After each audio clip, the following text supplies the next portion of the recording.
Dua teman masa kecilku menyarankan undian untuk memilih istri. Siapapun gadis yang menangkap kura-kura akan menikah denganku. Tapi tak disangka, teman masa kecil yang seharusnya pertama maju justru menarik seorang pelayan wanita yang lewat untuk menggantikannya. Ketika pelayan wanita itu sadar, di tangannya sudah ada kertas bergambar kura-kura. Baru aku mengerti bahwa ini adalah sandiwara yang dimainkan bersama oleh kedua teman masa kecilku, menyuruhku memilih seorang pelayan wanita bisu sebagai tunangan untuk mempermalukanku di depan umum, hanya untuk membalaskan dendam siswa miskin yang mereka sukai. Tepat ketika mereka mengira aku akan menundukkan kepala dan meminta maaf kepada siswa miskin itu, lalu memilih kembali seorang tunangan dari antara mereka berdua, tak disangka aku justru di depan semua orang menggandeng tangan pelayan itu dan mengumumkan bahwa dia adalah tunangan yang akan kunikahi. Boda. Aku dan Ting Ting. Karena kalian tidak tahu bagaimana memilih, mari kita lakukan dengan cepat, undian untuk menentukan istri. Liu Ruyan mengusulkan. Shu Tingting di samping mengangguk berulang kali, jelas sekali senang dengan hal ini. Siapapun yang mendapatkan kertas bertuliskan, kura-kura, dia harus menikah dengan siapapun itu. Bagaimana? Aku melihat kedua teman masa kecilku di depan mata, Liu Ruyan tampak licik, Shu Tingting juga tampak penuh harapan. Meskipun hatiku terus menggerutu, tetapi memikirkan kasih sayangku kepada mereka selama bertahun-tahun ini, aku masih dengan enggan mengangguk. Tetapi siapa sangka, Liu Ruyan ini tidak bermain sesuai aturan, katanya dia yang akan mengundi pertama. Akibatnya, dia langsung menarik seorang pelayan wanita, dengan paksa memasukkan tangan orang itu ke dalam kotak undian. Pelayan wanita itu tampak bingung. Ketika dia sadar, kertas itu sudah direbut oleh Liu Ruyan, dengan ekspresi puas membukanya. Haha, kura-kura, katanya. Juga secara khusus menunjukkannya kepada setiap orang yang hadir. Aku melihat kura-kura di kertas itu, urat nadi di punggung tanganku sedikit menonjol. Tentu saja kura-kura, bagaimanapun juga, ketika mereka membujukku untuk bermain undian memilih istri saat itu. Aku bertanya kepada mereka, bagaimana jika kura-kura itu diambil oleh orang lain? Liu Ruyan dengan yakin berkata, undian hanyalah formalitas, aku sudah menggambar kura-kura di semua kertas, dan aku akan mengundi pertama. Maka istrimu pasti aku. Shu Tingting saat itu juga berebut mengatakan bahwa dia akan mengundi pertama. Melihat mereka sudah membuat persiapan. Aku tidak ingin merusak kesenangan mereka, baru kemudian aku menyetujuinya, tetapi tidak kusangka. Mereka ternyata, saat ini, Liu Ruyan dengan patuh melirik Itosei di samping. Lalu menatapku, suaranya samar-samar mengandung ancaman. Boda. Sekarang pelayan bisu ini mendapatkan kura-kura. Sesuai aturan, kamu harus menikahinya. Oh, aku memelototi Itosei. Anak ini adalah siswa miskin yang disponsori oleh keluargaku. Saat ini dia tersenyum dengan tenang. Sepertinya dia sudah tahu bahwa pelayan itu bisu. Tapi pendengarannya bagus, dia tahu semua orang menggodanya. Dia dengan cepat melambaikan tangannya. Dia menggunakan bahasa isyarat untuk menolak. Liu Ruyan tertawa dan berkata, kamu hanya seorang pelayan. Dan bisu, tahukah kamu siapa Jiboda? Dia adalah satu-satunya pewaris keluarga Ji, orang terkaya di Jiangcheng. Dia ingin menikahimu, tetapi kamu tidak senang? Benar-benar tidak tahu berterima kasih. Ekspresi pelayan wanita itu sedikit redup, tangannya terkulai tak berdaya. Dia tahu. Di ballroom ini, di depan para putra dan putri masyarakat kelas atas ini, dia seperti ikan di talenan. Dipermainkan oleh orang lain, melihat ekspresiku yang redup dan tanpa kata. Shu Tingting dengan cepat keluar untuk meredakan suasana. Boda, Ruyan hanya bercanda. Bagaimana mungkin aku benar-benar membiarkanmu menikahi wanita bisu ini? Dia hanya melihatmu mempermalukan Itosei di meja makan dan merasa tidak senang. Mengapa kamu tidak meminta maaf kepada Itosei? Masalah ini selesai. Aku baru menyadarinya. Aku mendongak dan menatap Liu Ruyan dengan tidak percaya. Kalian bersikeras memaksaku memainkan permainan ini. Hanya untuk Itosei, demi dia, kalian bahkan tidak ragu menjadikan pernikahanku sebagai lelucon. Yang lebih membuatku marah adalah Itosei memasang wajah tenang dari awal hingga akhir. Jelas mereka bertiga berkolusi sebelumnya. Hanya menyembunyikannya dariku. Pandanganku menyapu Shu Tingting dan Liu Ruyan, melihatku membongkar kebohongan mereka. Shu Tingting tidak berani menatapku, meskipun wajah Liu Ruyan menunjukkan sedikit rasa malu, dia tetap berkata dengan keras kepala. Jika kamu tidak meminta maaf, kamu harus menikahi wanita bisu ini. Melihatku bahkan tidak melirik Itosei. Seolah-olah aku tidak akan meminta maaf sama sekali. Liu Ruyan juga marah, dia menarik pelayan itu. Mendorongnya dengan kasar ke arahku, kamu akan menikah dengannya. Mengapa kalian tidak segera berkenalan? Pelayan itu tidak waspada, terdorong beberapa langkah dan hampir jatuh. Dengan cepat aku meraihnya dan memeluknya. Setelah dia berdiri tegak, aku melepaskannya. Gadis di depanku tampak baru berusia awal 20-an. Wajahnya yang semula cantik dipenuhi kepanikan. Aku berkomunikasi dengannya dalam bahasa isyarat dan dengan cepat memahami situasi dasarnya. Pada saat ini, Liu Ruyan masih mencemooh dan berteriak, tuan muda dari keluarga Ji yang terhormat akan menikahi seorang pelayan rendahan. Dan bisu, Keluarga Ji akan kehilangan muka karena kamu. Lihat bagaimana orang-orang di lingkaran ini menertawakanmu. Belum selesai dia berbicara, aku mendengar suaraku yang tegas. Aku akan menikahinya. Saat kata-kataku yang kuat diucapkan, suara hiruk-pikuk di sekitarku berhenti tiba-tiba, dan ejekan di wajah Liu Ruyan langsung membeku. Matanya membelalak, menatapku dengan tidak percaya. Apa katamu? Pandanganku mantap, dan aku berkata lagi dengan jelas. Aku berkata, aku akan menikahi dia sesuai aturan permainan. Aku menggenggam pergelangan tangan pelayan wanita itu dengan erat. Kekuatan itu memberinya rasa aman yang tak bisa dijelaskan melalui lengan bajunya. Shu Tingting menjadi panik saat melihat ini. Dia buru-buru melompat keluar mencoba menyelamatkan situasi. Pasti kakak Boda bercanda dengan semua orang, dia sangat baik padaku dan Ruyan. Bagaimana mungkin dia menikah dengan seorang wanita bisu? Di sofa, Itosei menunjukkan sedikit emosi yang rumit di matanya. Yang berlalu dengan cepat, sudut mulutnya melengkung membentuk senyuman ringan, seolah-olah itu bukan urusannya. Menurutku kakak Boda mungkin hanya ingin berakting di depan semua orang untuk melewatinya. Dia tidak benar-benar ingin menikah. Setelah masalah ini selesai, dia akan mencari alasan untuk menyingkirkan pelayan itu. Bagi keluarga Ji, itu bukan masalah besar. Liu Ruyan dan Shu Tingting langsung merasa bahwa itu masuk akal setelah mendengar itu. Kepanikan di hati mereka menghilang tanpa jejak, dan ketika mereka melihatku lagi, hanya ada rasa jijik yang tak bisa disembunyikan di wajah mereka. Kakak Boda, bukankah kita setuju bahwa siapapun yang menangkap kura-kura akan menikah dengan siapa? Sekarang kamu mengingkarinya. Itu tidak seperti seorang pria. Ejekan mereka seperti duri yang menusukku dengan keras. Kebencian yang mereka tunjukkan padaku membuat napasku sedikit tertahan. Dulu, jelas tidak seperti ini. Ketika aku masih kecil, aku menderita autisme, tenggelam dalam duniaku sendiri. Memblokir semua sinyal dari luar, dokter berkata, jika ini terus berlanjut, sangat mungkin aku tidak akan pernah bisa berintegrasi ke dalam masyarakat lagi, dan benar-benar terisolasi dari dunia ini. Sampai suatu kali, aku diculik oleh pedagang manusia, dan bertemu dengan Liu Ruyan dan Shu Tingting yang kebetulan pulang sekolah. Kedua gadis kecil itu sangat berani. Untuk menyelamatkanku, mereka memberanikan diri untuk berurusan dengan pedagang manusia. Untuk menyelamatkanku, leher Liu Ruyan memerah karena dipukul, dan lengan Shu Tingting juga tergores. Lepaskan mereka, aku sudah menelepon polisi. Itu juga pertama kalinya aku berbicara karena panik. Akhirnya, aku diselamatkan dengan bantuan orang yang lewat, dan pedagang manusia itu juga ditangkap. Dan sejak kejadian itu, kedua gadis kecil itu bisa dibilang mengenalku, dan aku tidak menolak kedekatan mereka. Aku tidak lagi menghindar, melainkan berusaha mengatasi hambatan psikologis dan mencoba mendekati mereka. Perlahan, autismeku membaik. Kami tumbuh bersama. Mereka adalah teman masa kecil terbaikku. Mereka selalu memprioritaskanku dalam segala hal. Jika ada yang sengaja merusak model mobilku, mereka akan membantuku memarahi orang itu.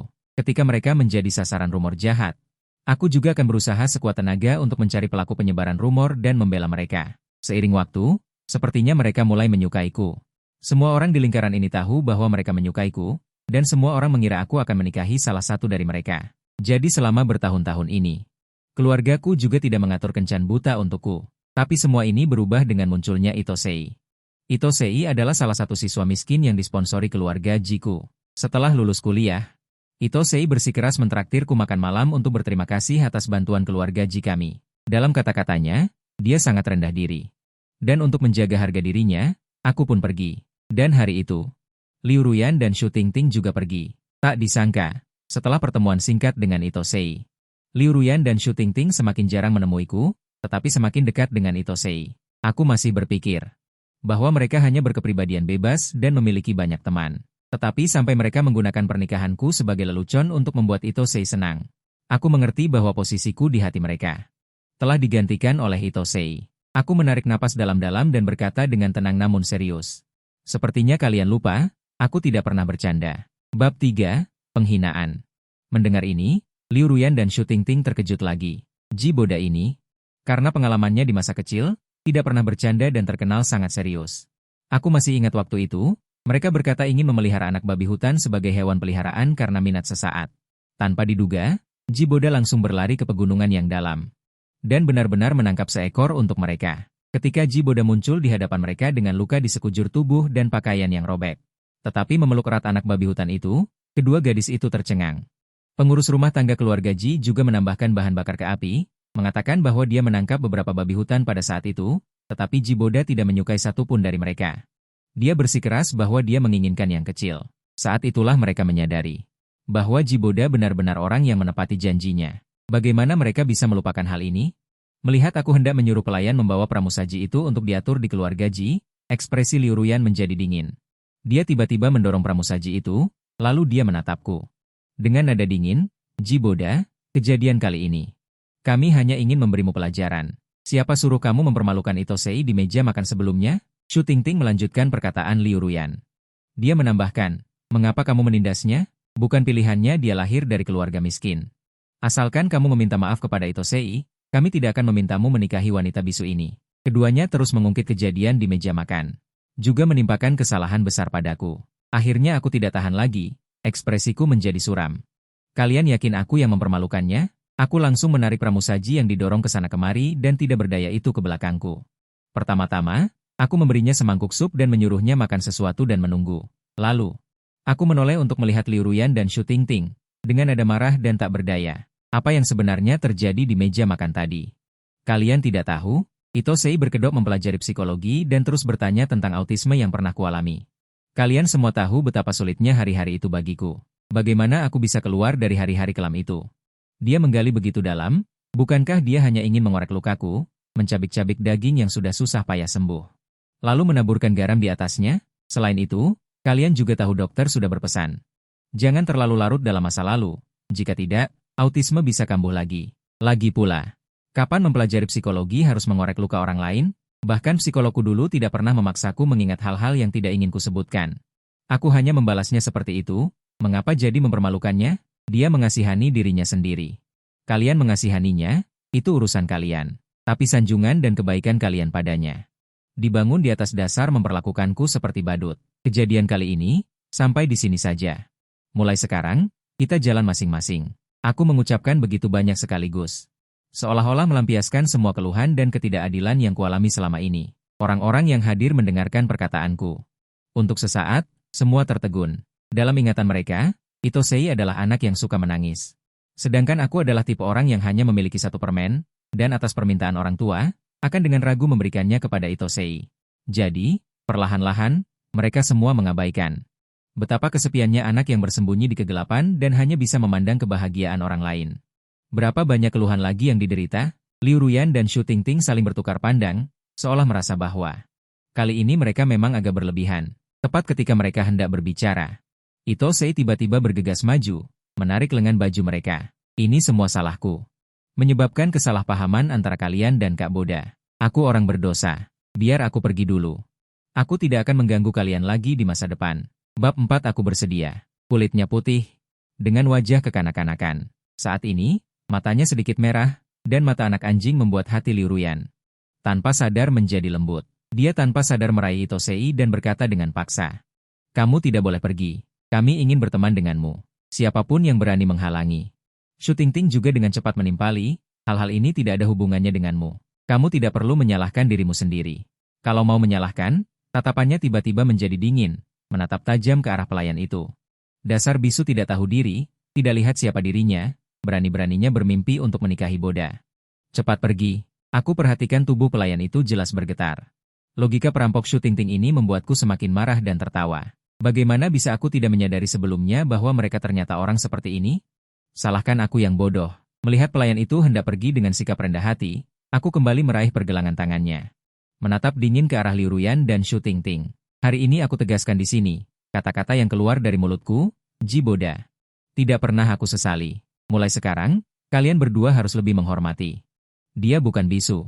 Dia adalah kakak ipar kalian. Setelah kata-kata itu diucapkan, ekspresi Liu Ruyan dan Shu Tingting menjadi sangat jelek. Namun, tatapan mereka ke arah calon tunanganku yang tidak dikenal itu masih membawa penghinaan. Ji Boda, aku ingin melihat apakah kamu benar-benar berencana untuk menikahi si bisu ini. Setelah mengatakan itu, mereka berdua langsung membawa Itosei pergi. Para tamu juga secara bertahap bubar. Pesta ulang tahun yang bagus berakhir dengan tidak menyenangkan. Bahkan tatapan kakek kepadaku menjadi lebih dalam. Tapi, dia akhirnya berkata, dasar anak nakal, kesalahan yang kamu buat sendiri. Tanggung sendiri. Hari ini, kamu sudah mengucapkan kata-kata itu. Maka jangan biarkan orang menertawakanmu.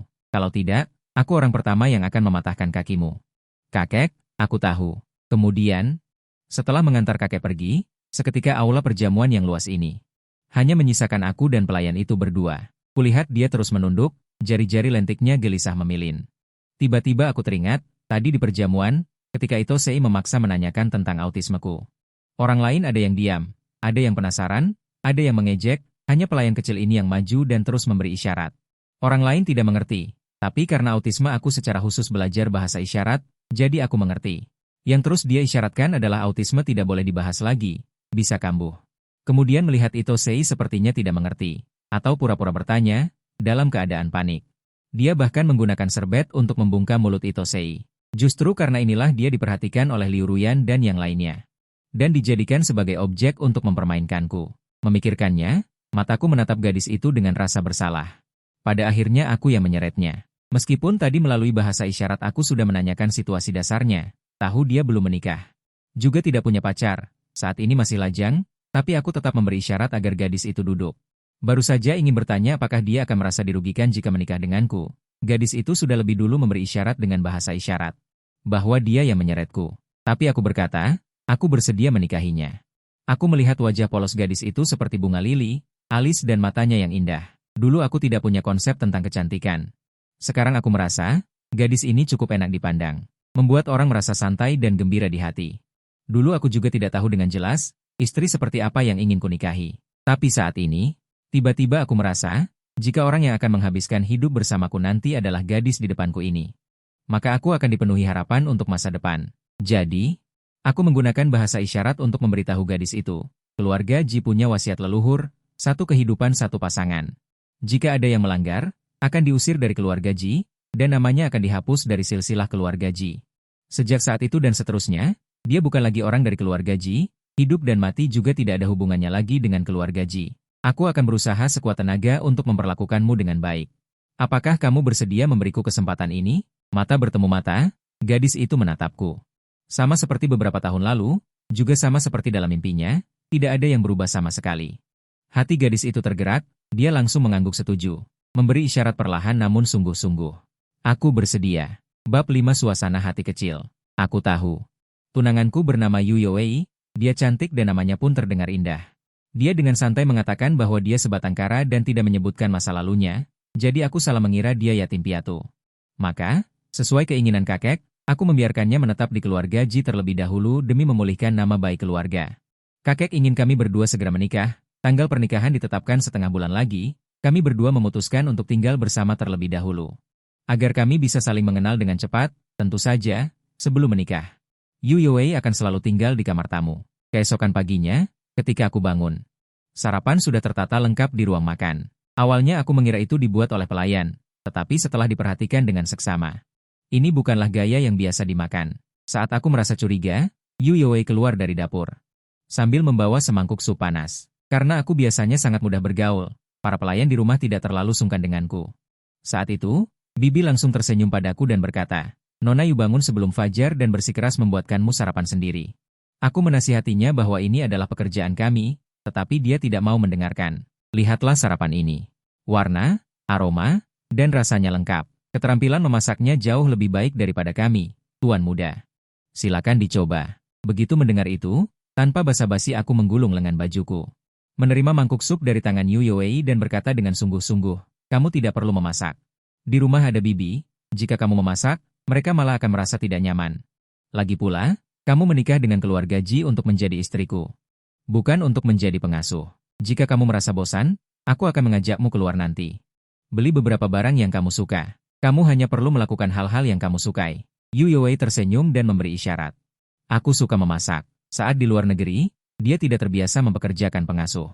Semua dilakukan sendiri. Baginya, memasak bukan hanya keterampilan bertahan hidup, tetapi juga penghiburan jiwa. Seperti seseorang yang bergantung pada musik atau menonton drama untuk bersantai, dia melepaskan stres dengan memasak makanan lezat. Terutama, dia melirikku, alisnya yang indah tampak diwarnai angin musim semi. Memasak untuk orang yang disukainya akan membuatnya merasa lebih berprestasi. Aku melihat ini. Hatiku menghangat, dan aku juga tersenyum, jika kamu benar-benar suka. Lain kali kita berdua memasak bersama, aku akan menemanimu. Aku tidak berpikir banyak. Hanya ingin melakukan sesuatu dengan orang yang kusukai, tidak peduli apa itu. Meskipun kakek berkata tidak akan ikut campur. Namun, sebagai satu-satunya keturunan keluarga Ji, dan anak yang dibesarkannya, bagaimana mungkin dia tidak khawatir tentang pernikahan? Maka, dia mencari alasan kesepian yang tak tertahankan dan pindah untuk tinggal bersama kami. Diam-diam mengamati, melihatku dan Yu Yuwei selalu berkomunikasi dengan bahasa isyarat, kakek mengerutkan kening. Dengan bingung menatap pengurus rumah. Bukankah katanya cucu menantunya hanya tidak bisa berbicara? Apakah pendengarannya tidak masalah? Lalu mengapa Boda tidak berbicara? Apa yang mereka bicarakan? Terjemahkan untukku. Pengurus rumah sebelumnya juga belajar bahasa isyarat selama beberapa waktu untuk merawat Ji Boda. Berpikir bahwa percakapan yang baru saja mereka isyaratkan bukanlah rahasia, dia memberitahu orang tua itu. Orang tua itu. Apakah Anda tidak menyadarinya? Ketika mereka berkomunikasi dengan bahasa isyarat, mata mereka hanya tertuju pada satu sama lain. Kakek akhirnya mengerti sesuatu, dan langsung mendengus pelan. Anak nakal ini. Setelah makan, aku mengajak Yu Yuwei keluar. Awalnya kupikir dia akan pergi membeli beberapa pakaian, tas, perhiasan, dan barang-barang semacamnya. Siapa sangka dia langsung menuju toko alat musik dan memilih banyak sekali alat musik. Melihat dia begitu terobsesi, kupikir dia ingin belajar, jadi tanpa ragu-ragu aku membelinya kembali. Bahkan mengosongkan gudang besar di rumah dan mengubahnya menjadi ruang musik. Setelah semuanya diatur dengan baik. Aku dengan ragu bertanya kepada Yu Yuwei apakah dia perlu memanggil guru musik. Yu Yuwei hanya tersenyum tanpa berkata apa-apa dan langsung menuju piano. Duduk dengan anggun. Bab 6 unggul dalam segala hal. Sebuah lagu, konserto piano ketiga, langsung mengalir dari ujung jarinya. Kadang penuh semangat, kadang lincah dan tenang, sedih dan lembut. Aku tenggelam di dalamnya, tidak bisa melepaskan diri, sampai tatapan Yu Yuwei dengan lembut tertuju padaku. Barulah aku tersadar, emosi di mataku kompleks dan tak terlukiskan. Seperti yang diketahui umum, lagu piano ini tidak hanya kaya akan emosi, tetapi juga terkenal karena teknik permainannya yang sulit. Namun, keterampilan piano Yu Yuwei telah mencapai kesempurnaan, sangat mahir. Yu Yuwei melihatku terdiam, hanya mengira aku tidak menyukainya, dan memberi isyarat lagi. Apakah kamu suka guzheng? Ekspresiku sedikit berubah, dan aku bertanya dengan rasa ingin tahu. Kamu juga bisa bermain guzheng? Yu Yuwei tersenyum tipis dan datang ke depan guzheng. Ujung jarinya dengan ringan memetik, dan sebuah lagu guzheng yang menenangkan dan merdu pun mengalir keluar, sangat jernih dan menyembuhkan. Seolah mampu membersihkan debu di hati manusia, membuat orang merasa seperti berada di bawah pagar timur memetik risan, dengan santai melihat pemandangan pedesaan Gunung Nanshan. Aku semakin merasa bahwa Yu Yuwei seperti harta karun, menungguku untuk ditemukan. Aku tidak bisa menahan diri untuk maju, ingin mempelajari lebih lanjut tentang bakatnya. Waktu berikutnya, benar-benar menjadi pertunjukan bakat pribadi Yu Yuwei, dia sendirian, ternyata adalah sebuah orkestra. Berbagai alat musik di ruang musik, di tangannya seolah-olah memiliki kehidupan, memainkan melodi yang indah. Seketika, semua orang di villa tertarik oleh suara yang menenangkan dan memanjakan telinga ini. Tatapan semua orang pada Yu Yuwei juga semakin hormat dan kagum. Lagu berakhir, Yu Yuwei menatapku dengan penuh harap, ekspresinya seperti seorang siswa yang menunggu komentar guru. Ekspresi tidak nyaman melintas di wajahku. Dengan canggung memberi isyarat, aku orang awam ini berani berkomentar. Pengurus rumah di samping melihat ini, tahu bahwa aku memiliki karakter yang tertutup dan tidak pandai berbicara, jadi dia bercanda sambil tersenyum. Tuan muda, katakan saja, apakah Anda menyukainya? Aku mengangguk berulang kali, dengan serius berkata, Wei Wei sangat hebat. Aku sangat suka. Akhirnya, seolah memikirkan sesuatu. Aku menambahkan kalimat, tentu saja, bahkan jika Wei Wei tidak hebat. Selama dia adalah Wei Wei, aku akan menyukainya. Tiba-tiba terdengar tawa rendah namun ramah di sekeliling. Wajah Yu Yuwei juga memerah tipis, dengan malu menundukkan kepalanya. Sementara di luar pintu, orang tua itu menyaksikan semua ini, matanya semakin dalam. Dia sebelumnya merasa Yu Yuwei tertutup dan rendah diri. Tetapi semakin dia mengamati, dia semakin menemukan bahwa dia tidak hanya tidak rendah diri, tetapi juga menunjukkan gaya wanita dari keluarga terkemuka dalam setiap gerakannya. Keanggunan dan kesopanannya jauh melebihi yang bisa dibandingkan dengan wanita-wanita terkenal pada umumnya. Orang tua itu diam-diam merenung dalam hatinya. Temperamen dan pendidikan Yu Yuwei sama sekali tidak bisa dibina oleh keluarga biasa. Sepertinya, dia perlu menyelidiki latar belakangnya. Aku awalnya suka, tetapi untuk berbaur dengan dunia Liu Ruyan dan Shu Tingting, aku harus menanggung acara dan pesta yang tidak kusukai. Tetapi Yu Yuwei berbeda dari mereka, dia sepertinya sangat memahami kesukaan dan perasaanku. Dan juga memiliki minat yang sama denganku. Saat aku bekerja di rumah, Yu Yuwei akan duduk dengan tenang di sofa ruang kerja membaca, tidak menggangguku sedikitpun. Saat aku mendongak, aku selalu bisa menangkap ekspresi anggun dan lembutnya, merasakan tatapanku, dia akan mendongak dan tersenyum. Dia berinisiatif menuangkan secangkir teh untukku, kami bersulang dalam diam, dan cinta semakin dalam pemahaman diam-diam ini. Ketika dia bersemangat ingin membuat kue, aku tanpa ragu akan meninggalkan pekerjaanku dan menemaninya mengocok telur serta menguleni adonan. Dia dengan cekatan membuat berbagai makanan penutup yang lucu sebagai waktu minum teh sore kami. Saat aku berolahraga di gym, dia juga akan berlatih bersamaku. Sesekali mencoba posisi olahraga pasangan, tetapi hanya sebatas itu saja. Tidak ada yang melampaui batas. Yu Yuwei juga sangat mahir dalam catur. Saat kakek bermain catur dengan kedua tangannya untuk menghabiskan waktu, dia akan berinisiatif untuk maju dan bermain beberapa putaran dengan kakek. Seperti kata pepatah, seseorang dapat dinilai dari cara bermain caturnya. Meskipun Yu Yuwei secara tidak sadar membiarkan kakek memenangkan beberapa bidak, gerakannya dalam catur sangat tajam dan lancar. Kedap air dan stabil dalam mencari kemenangan. Kakek tidak bisa tidak berpikir bahwa ketika Jiboda menghadapi kesulitan dalam menangani urusan keluarga Ji, Yu Yuwei selalu dapat memberikan solusi yang tepat sasaran. Saat ini, tatapan kakek pada Yu Yuwei menjadi lebih dalam. Bab 7 kebenaran saat tanggal pernikahan semakin dekat, hari ini. Aku membawa Yu Yuwei untuk melihat cincin kawin. Kami langsung pergi ke Huafang. Huafang, nama ini sangat terkenal di kalangan elit kota Jing. Perhiasan yang dipesan dibuat dengan sangat baik, terutama cincin berlian yang hanya bisa diberikan sekali seumur hidup. Sangat laris, menarik banyak pasangan. Beberapa hari yang lalu, aku memesan cincin sesuai dengan ukuran jari Yu Yuwei, dan hari ini adalah hari untuk mengambil produk jadi. Tetapi ketika kami baru saja memasuki toko, kami melihat Itosei yang sudah lama tidak terlihat. Dia berdiri di sana, matanya tertuju pada liontin giok di etalase. Kudengar liontin kepala Buddha ini bisa membawa keberuntungan. Keberuntunganku sedang tidak baik akhir-akhir ini, mungkin aku benar-benar sedang bernasib buruk.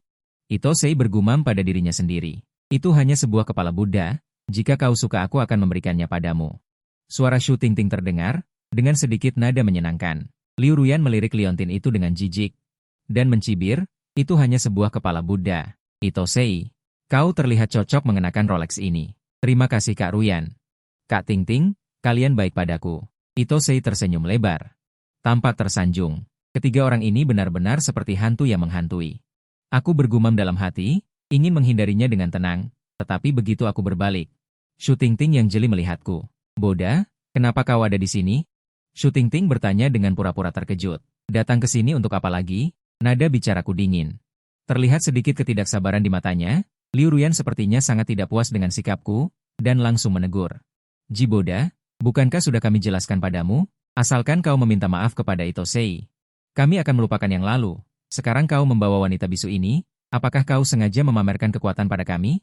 Di akhir kalimatnya, ada sedikit provokasi dalam kata-katanya. Aku mendengarnya. Hanya merasa lucu. Hari itu aku sudah menjelaskan dengan cukup jelas, tapi mereka masih berpikir aku yang salah.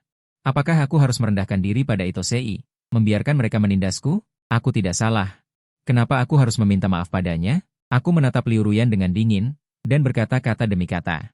Lagi pula, apa maksudmu dengan pamer kekuatan? Apakah kalian pantas aku melakukan hal serendah ini?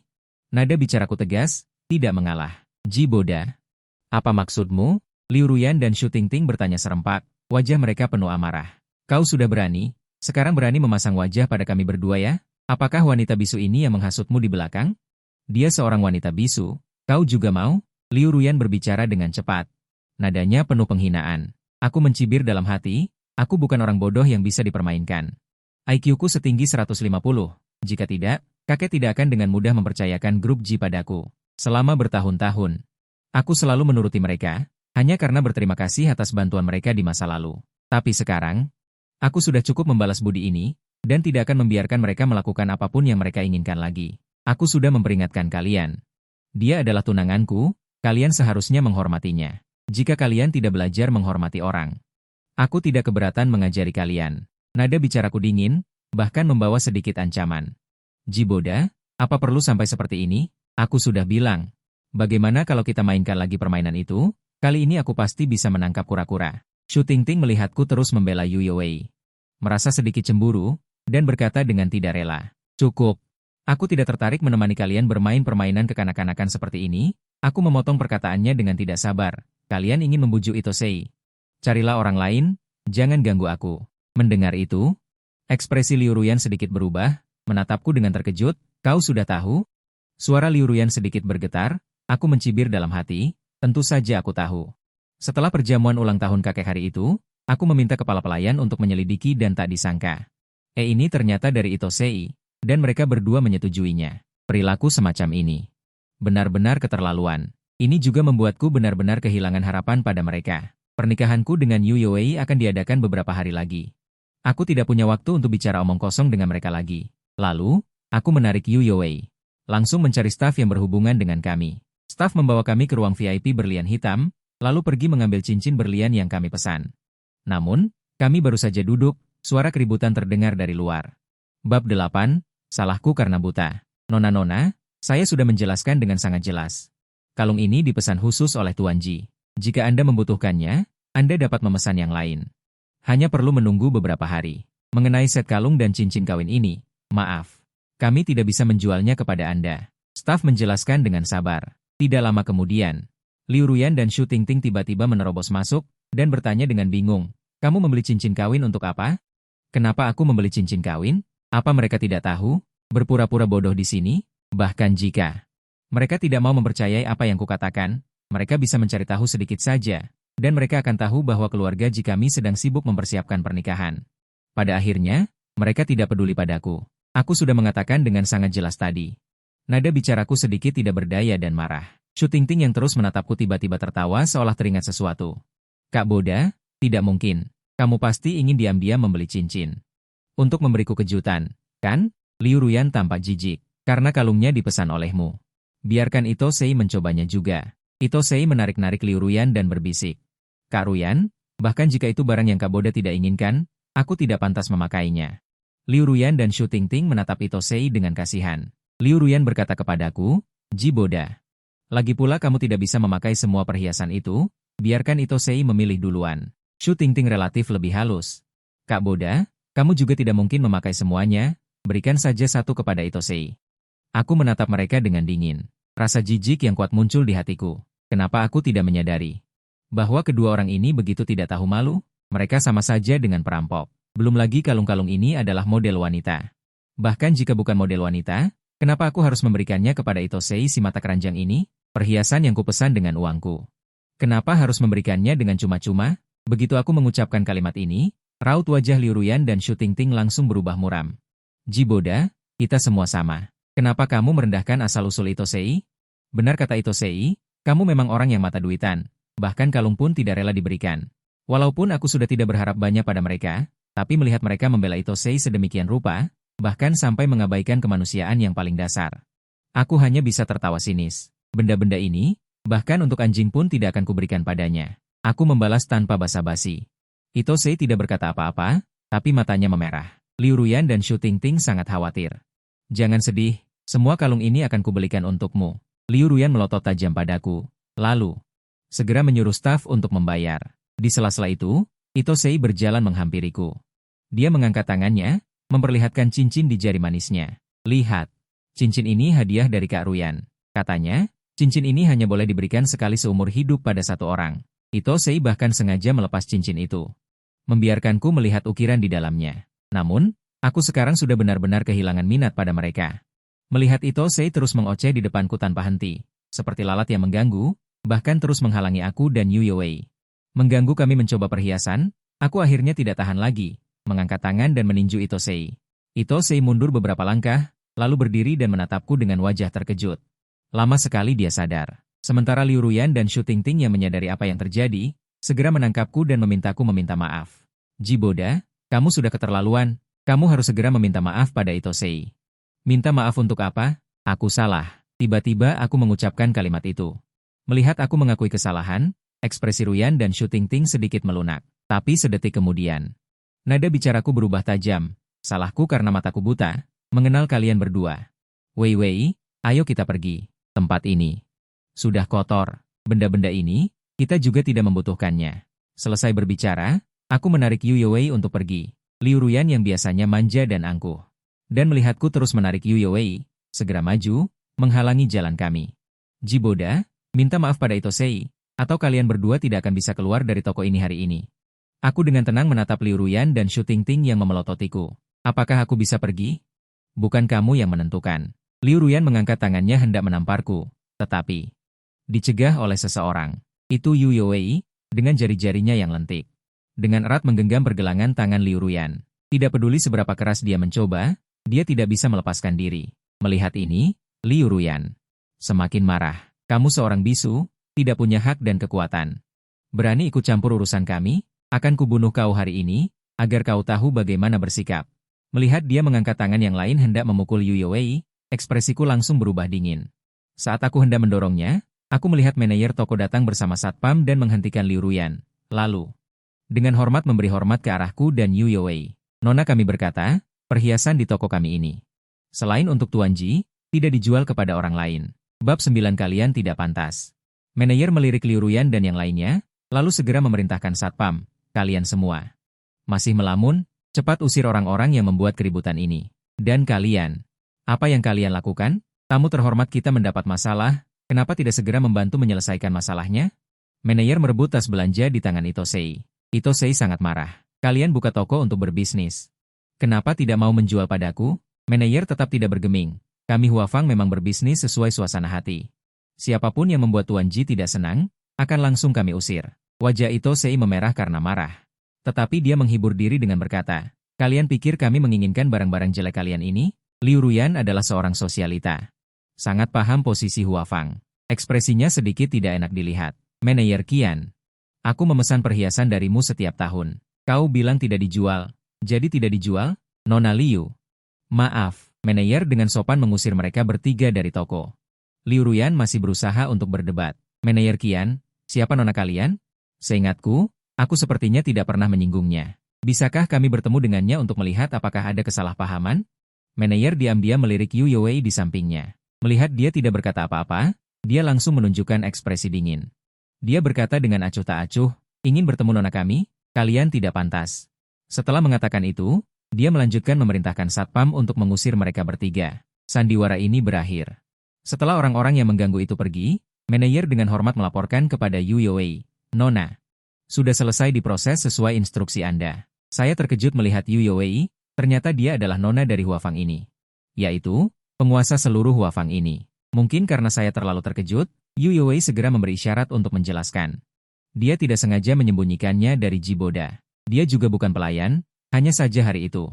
Untuk menghindari beberapa masalah kecil, dia mengenakan pakaian pelayan. Tanpa diduga. Secara tidak sengaja, kami bertunangan. Mendengar ini, saya juga merasa lega. Bagaimanapun, dalam situasi saat itu, orang biasa tidak mungkin masuk ke pesta ulang tahun kakek. Hanya saja, jika demikian, saya tahu bahwa Huafang adalah perusahaan keluarga berusia seabad, maka Yu Wei tentu saja memiliki keluarga.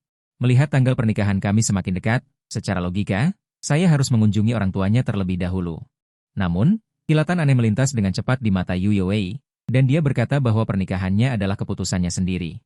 Tidak perlu mengunjungi keluarganya. Melihat sikapnya yang bersikeras, saya tentu bisa melihat bahwa dia menyembunyikan sesuatu. Tetapi saya tidak bertanya lebih lanjut, hanya meremas jarinya. Aku akan mendengarkanmu.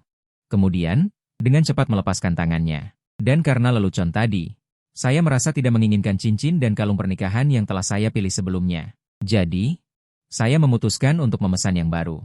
Kami mengatur ulang cincin pernikahan dan hadiah untuk pengantin wanita dari katalog. Mengukur ukurannya, dan manajer tersenyum dan berkata, setelah selesai dibuat, akan langsung dikirim ke rumah Anda.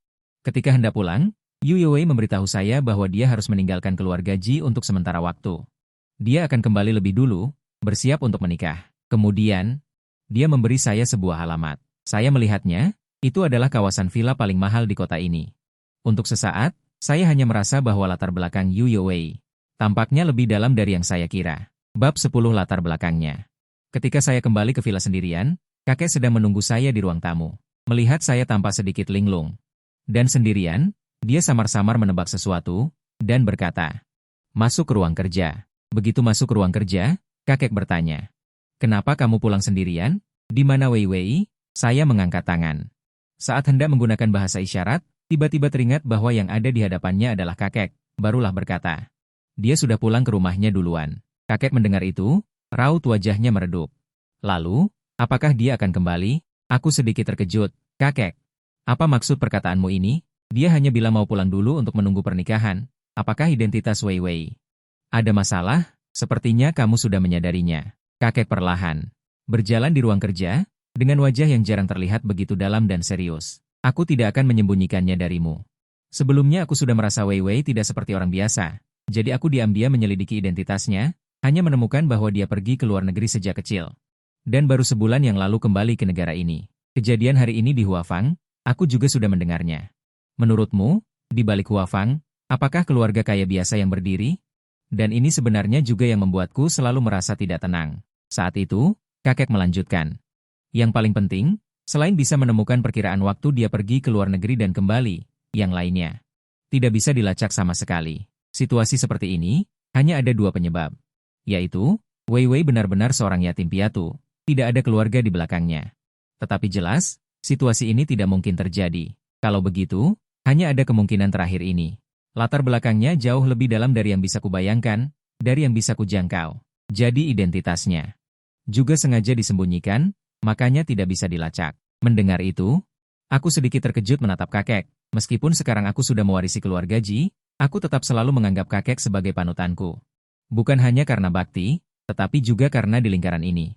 Dia memiliki kedudukan dan kemampuan yang sangat penting. Tapi sekarang bahkan dia tidak bisa melacaknya, lalu identitas Wei Wei.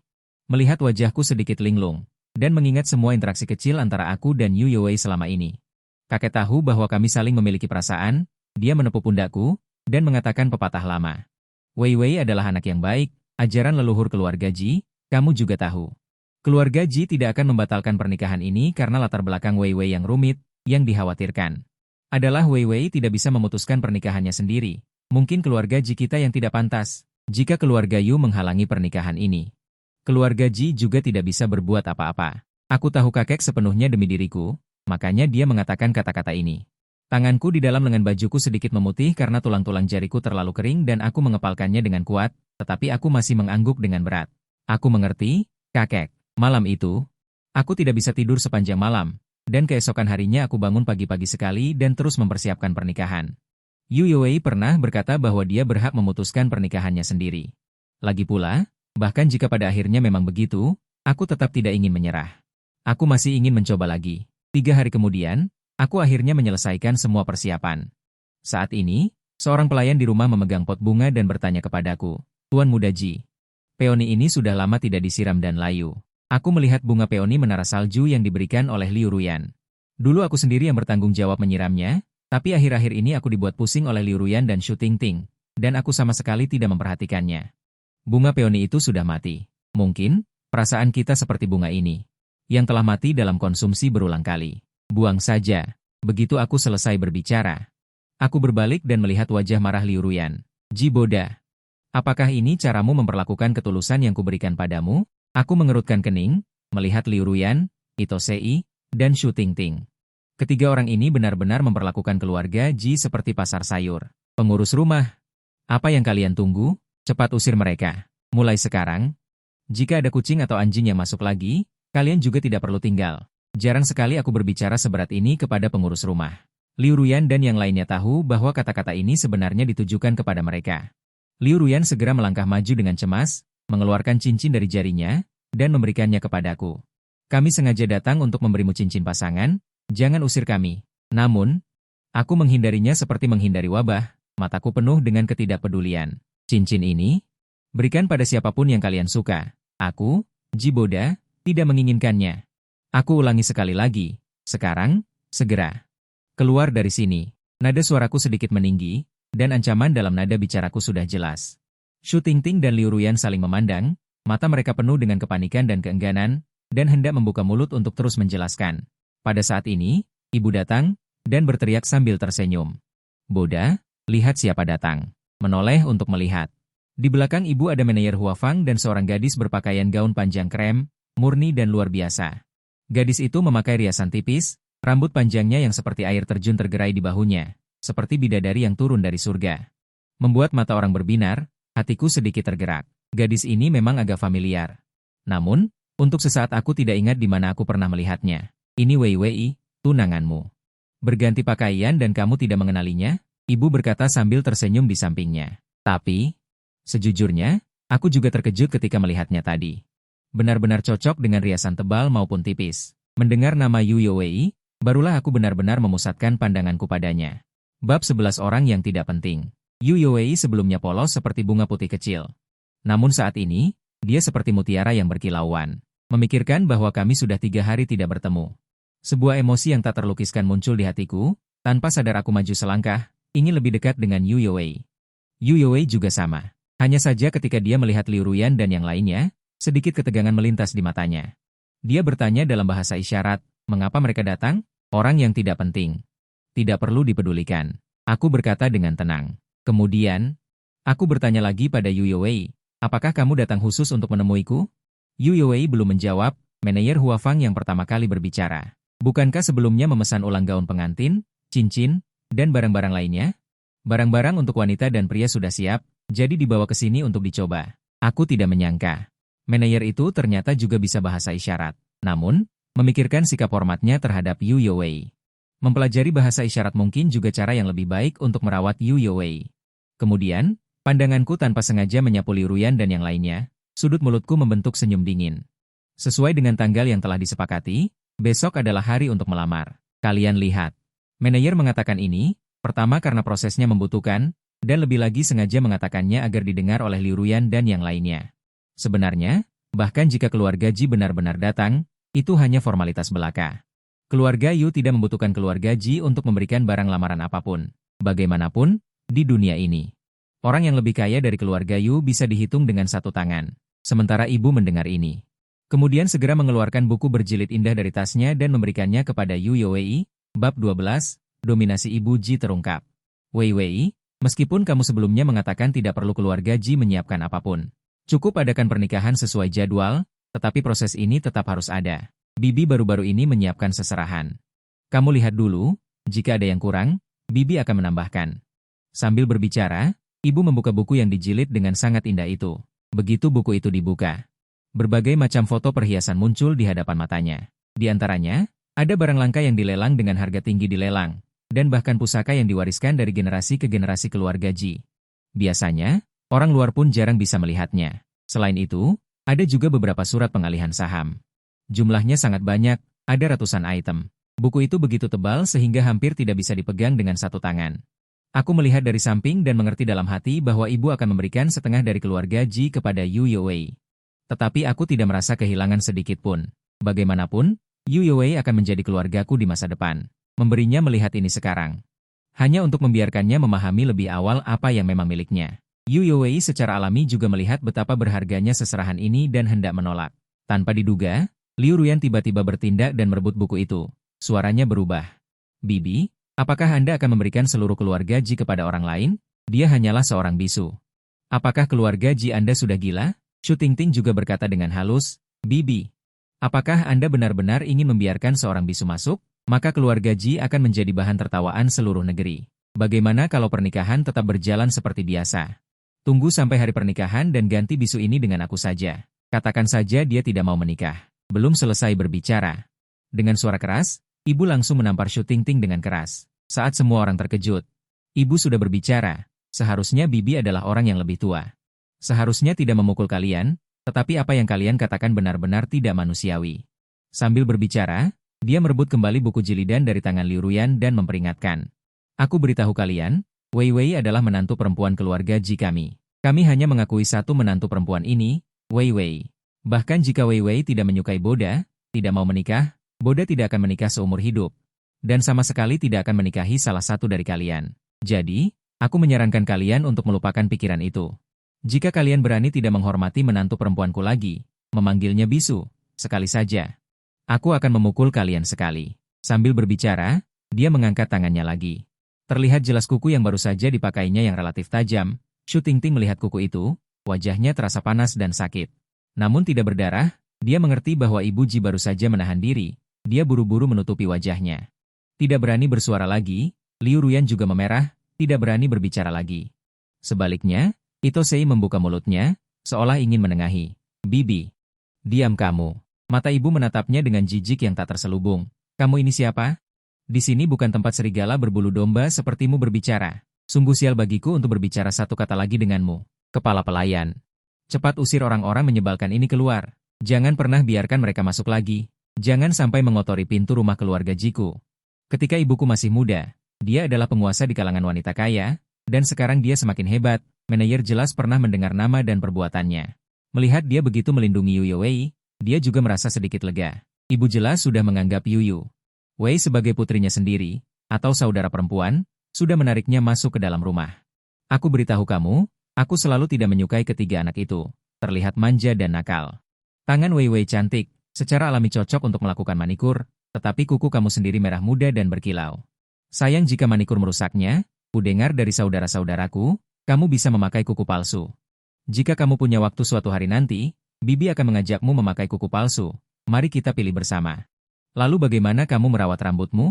Lembut sekali. Kamu tidak perlu khawatir. Bibi sudah belajar bahasa isyarat selama seminggu.